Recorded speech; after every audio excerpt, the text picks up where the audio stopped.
भारतीय सनातन परंपरा में व्रत, उपासना और तपस्या को आत्मशुद्धि, मनोबल और दिव्यता प्राप्त करने का प्रमुख साधन माना गया है।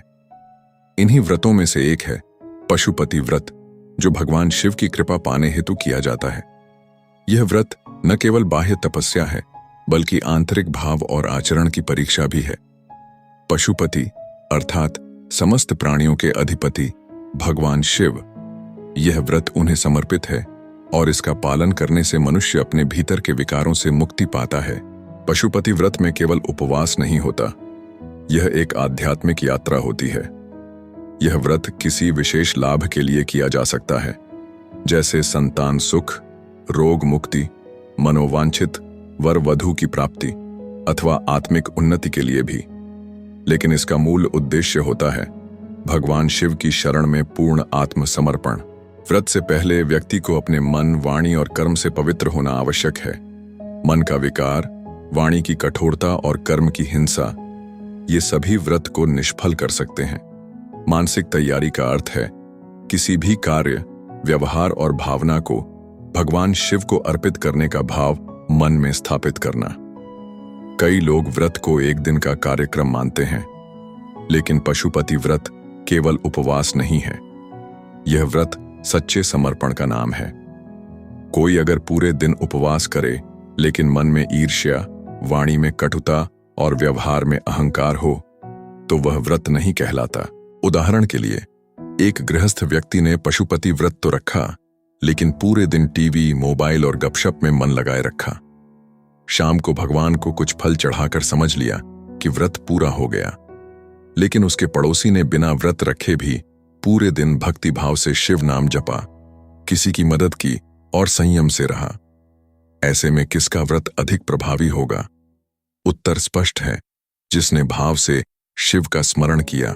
पशुपति व्रत किसी विशेष दिन रखा जा सकता है, जैसे सोमवार, श्रावण मास, महाशिवरात्रि अथवा प्रदोष के दिन। लेकिन यदि कोई नित्य पशुपति व्रत करना चाहे तो वह अधिक श्रेष्ठ माना गया है। 1. प्रातःकालीन स्नान और ध्यान। ब्रह्म मुहूर्त में उठकर स्नान करना अनिवार्य है। पवित्र वस्त्र धारण कर उत्तर की ओर मुंह करके बैठना चाहिए। भगवान शिव का ध्यान करते हुए एओम नमः शिवाय मंत्र का जप करना प्रारंभ करें। 2. व्रत का संकल्प। शिवलिंग के सामने या घर के पूजन स्थान में बैठकर हाथ में जल लेकर यह संकल्प लें, मैं आज पूर्ण श्रद्धा और भक्ति के साथ भगवान पशुपतिनाथ का व्रत करता हूं। मेरे सभी पाप दूर हों और भगवान की कृपा मुझ पर बनी रहे। 3. उपवास का पालन। इस व्रत में फलाहार, निर्जल या केवल जल पर निर्भर उपवास किया जा सकता है। कुछ लोग केवल बिल्वपत्र और गंगा जल लेकर भी यह व्रत करते हैं। 4. शिव पूजन। शिवलिंग पर अभिषेक करें, जल, दूध, दही, घी, शहद और गंगा जल से। इसके बाद बिल्वपत्र, धतूरा, आख, बेर, भांग आदि चढ़ाएं। एओम नमः शिवाय मंत्र का 108 बार जाप करें। 5. रात्रि जागरण और भजन। रात्रि में शिव की आरती, भजन और कथाएं सुनना या सुनाना अत्यंत पुण्यदायक होता है। यह रात्रि जागरण आत्मा को शुद्ध करता है। पशुपति व्रत का एक विशेष पक्ष है नंदी बैल के कान में अपनी कामना कहना। यह परंपरा सदियों से चली आ रही है। नंदी को भगवान शिव का वाहन ही नहीं, बल्कि उनका सेवक, भक्त और मित्र माना गया है। मान्यता है कि नंदी, जो शिव के सान्निध्य में हर समय उपस्थित रहता है, वह भक्तों की बातों को सीधे भगवान तक पहुंचा देता है।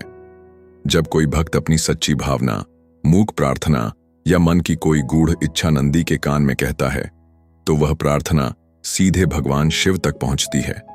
ऐसा माना जाता है कि यह प्रार्थना किसी और के कान तक नहीं जाती। इसलिए यह विश्वास बन गया है कि नंदी के कान में कहीं बात कभी असफल नहीं जाती। एक अनुभवजन्य सत्य। एक महिला ने कई वर्षों तक संतान सुख की प्राप्ति हेतु अनेक व्रत रखे, पूजा पाठ किए, लेकिन मनोकामना पूर्ण न हुई।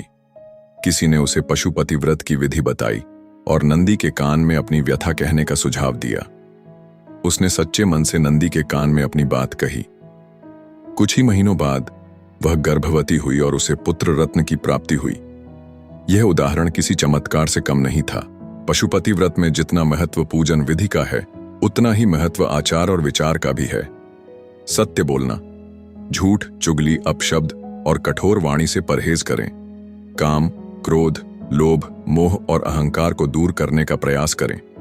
वाणी की संयमता, क्रोध में आकर कुछ भी बोल जाना इस व्रत की मर्यादा को तोड़ सकता है।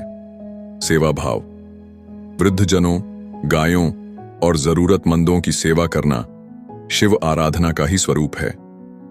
भस्म का तिलक, शिव के भस्म रूप को धारण करना उनके वैराग्य भाव को दर्शाता है।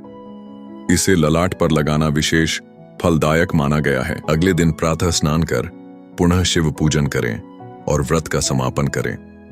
यदि कोई कामना लेकर व्रत रखा गया हो तो व्रत पूर्ण होने पर अन्नदान, वस्त्रदान या गौदान करने से विशेष फल की प्राप्ति होती है।